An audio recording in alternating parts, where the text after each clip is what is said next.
It is my pleasure to welcome Dr. Greg Stone, an interventional cardiologist and a professor of medicine at the Icahn School of Medicine and Mount Sinai Healthcare System. Today, we'll be discussing his JACC interventions manuscript reporting the early and late outcomes of the absorbed bioresorbable vascular scaffold, the final report from the absorbed clinical trial program. Dr. Stone, thank you so much for taking the time to join us and share your expertise. My pleasure. Great to speak to you. First, can you give us a brief background about the topic, the question that you and the team aim to address in the population you studied? Sure. Well, as you know, metallic drug-eluting stents are the, foundation for treating coronary artery disease with percutaneous coronary intervention, and they've gotten very good over the years. And we now have relatively low rates of stent thrombosis and relatively low rates of restenosis, and we're treating increasingly complex patients. But one of the things that we noticed and published on, and others have since verified, is that all metallic stents, whether bare metal or drug-eluting, have about a 2 to 3% failure rate per year after 1 year due to late restenosis or very late restenosis or stent thrombosis. So 2 to 3%. And it goes on and on and on for at least 10 to 20 years that it's been followed. Mhm. So, the 1 year rates that we always used to worry about are now down to single digits. But after that, once you start getting a 2 to 3% target lesion failure rate per year for a 10-year period or a 20-year period, now you're at more than 50% of patients having a recurrence right at the target lesion site. Mhm. And for that reason, we and others have been very interested in bioresorbable vascular scaffolds, or BVS. And, these are completely absorbable devices which were designed to provide, in their first few years, similar support functions of a metallic drug-eluting stent. But then once they completely bioresorb, they would unconstrain the vessel. They would allow the vessel to once again grow. It would restore cyclic pulsatility. As new atherosclerosis would develop, then it would develop on the outside of the wall, not on just inside of the Mhm. stent.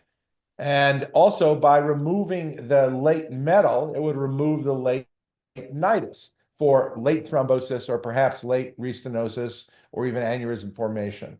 So we were hopeful that we could improve the long-term outcomes of drug-eluting stents beyond really the 3 year period after which poly-L-lactic acid bioresorbable vascular scaffolds resorb. Perfect. And I think it's a very nice background and introduction of the topic. And I know in this manuscript, you and the team pulled patient level from 5 different trials. Can you give us, some information about the population and what did you and the team find? Right. Well, there was a formal absorb clinical trial program to develop clinical data for this bioresorbable vascular scaffold. And it started with the Absorb 2 trial in Europe, modest sized study around 500 patients. And then there was Absorb Japan and Absorb China in 400 to 500 patients. And then we brought it into the large scale trials into the United States. First, Absorb 3, which led to approval of BVS in the United States, and then Absorb 4, which studied better technique and with more patients with acute coronary syndromes. And as you know, what happened was that we originally had demonstrated non-inferiority in the Absorb 3 program within the first year of data. So metallic drug-eluting stents, specifically the everolimus-eluting stents, that were studied as the comparator group in Absorb 3. And the bioresorbable vascular scaffold had similar types of 1 year outcomes. But then as you followed the patients longer to about 3 years, the outcomes got worse after BVS. Particularly, there was higher rates of stent thrombosis and myocardial infarction and some late restenosis. But the data started to look pretty good after 3 years. And Absorb 4 was the largest trial, which was 2,600 randomized patients with the best technique applied. So the bottom line is we pooled all 5 of the trials in which there were a total of 5,993 patients enrolled at 333 centers around the world. And we performed a pooled individual patient data analysis to determine the early and the late event rates of Absorb compared to everolimus-eluting stents. Perfect. And what did you guys find? Well, what we found in these patients that were treated, these were what I would call simple to moderately complex lesions. The first thing is we did not include the most severe complex lesions. We didn't include chronic total occlusions or left main bifurcations or severely calcified lesions. But we did include long lesions and we did include small vessels. And we did not use much intravascular imaging. Intravascular imaging was only used in about 22% of all the patients.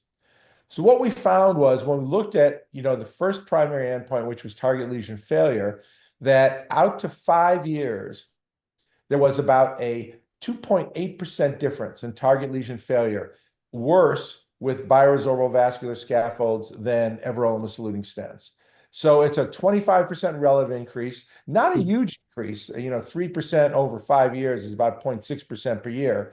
But there was a slight increase in the periprocedural period due to periprocedural MIs. And then the curves just gradually spread over time until 5 years.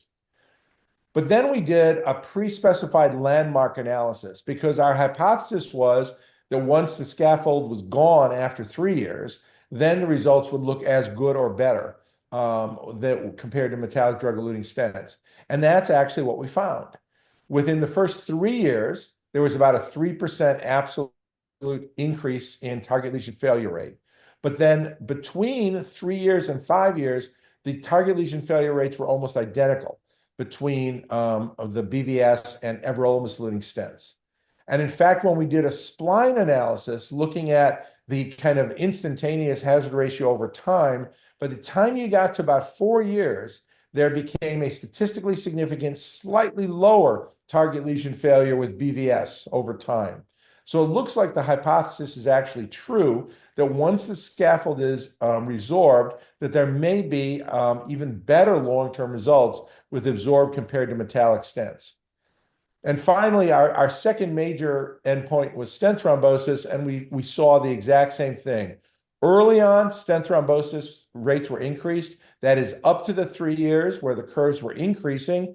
And then from 3 years to 5 years, stent thrombosis occurred in 0.4% of metallic drug-eluting stents and 0.2% of bioresorbable vascular scaffolds. So again, at least as good, if not a 50% reduction.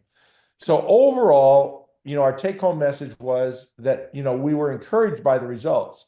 The early results are clearly not as good with absorb as everolimus-eluting stents, but this was the first generation device, and it was implanted with suboptimal technique and without intravascular imaging guidance, which we know is probably more important for these bioresorbable scaffolds than metallic drug-eluting stents. But then even given all of that, once the scaffold is resorbed, the results look at least as good, if not better, compared to the best metallic drug-eluting stents, that is everolimus-eluting stents, suggesting that if we can just improve those early outcomes, which I think we can with better scaffolds and better technique of implantation and intravascular imaging, et cetera, that we would have a perhaps improved overall outcomes for patients with coronary disease. Perfect. Thank you so much, Dr. Stone. I think this is very important summary of the overall, and I know you touched base on some of that, but how do you think we should move forward, given these important results? Well, several manufacturers have continued to make bioresorbable scaffolds.